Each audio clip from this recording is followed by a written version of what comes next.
माझे नाव श्रीका सुहास वाणी. आमच्या शाळेचे नाव जिल्हा परिषद पूर्ण प्राथमिक केंद्र शाळा पाळगाव. आमच्या गटाचे नाव सावित्री गट असे आहे.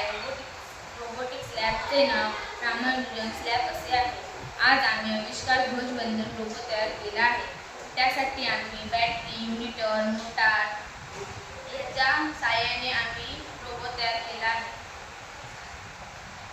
रोबोट कंट्रोलच्या साहाय्याने आपण ध्वजवंदन करणार आहे. ही सर्व जोडणी वाऱ्याच्या साहाय्याने केली आहे.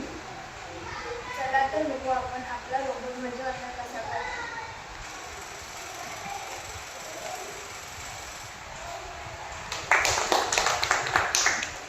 ह्या मोटारवर टॉपच्या साहाय्याने ही पुडी फिरवली जाते व दोरीच्या साहाय्याने ध्वज वर जातो. ध्वज योग्य उंचीवर पोहोचल्यावर मोटार बंद होते. अशा प्रकारे